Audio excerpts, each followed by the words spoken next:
ধর্ম উপদেষ্টা আপনাদেরকে অনেক সাহস জুগিয়েছেন। তিনি কিন্তু আপনাদেরকে বলেছেন যে ডিসি, ডিএস, যুগ্ম সচিব তাদের সাথে আপনি করে কথা বলবেন না, তুমি করে। আসলে এই তুমি করে কথা বললে কি হবে?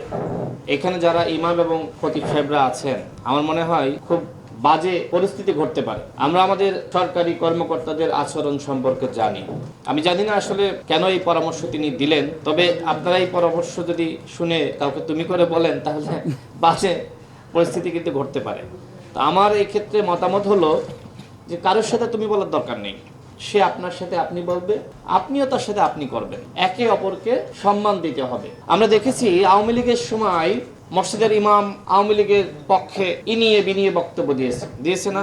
এমনকি যিনি বক্তা তিনি দুই হাত তুলে মোনাজাত করে শেখ হাসিনার পক্ষে কথা বলেছেন, ফ্যাসিবাদের পক্ষে। আবার অনেক আলেম, অনেক ওলামা, অনেক ইমাম তারা কিন্তু শেখ হাসিনার বিরুদ্ধে, স্বৈরাচারের বিরুদ্ধে কথা বলতে গিয়ে কারাবরণ করেছে, নিপীড়নের শিকার হয়েছে। অর্থাৎ সব আলেম যে আসলে জনগণের পক্ষে বা আপনাদের পক্ষে ছিল সেটি নয়।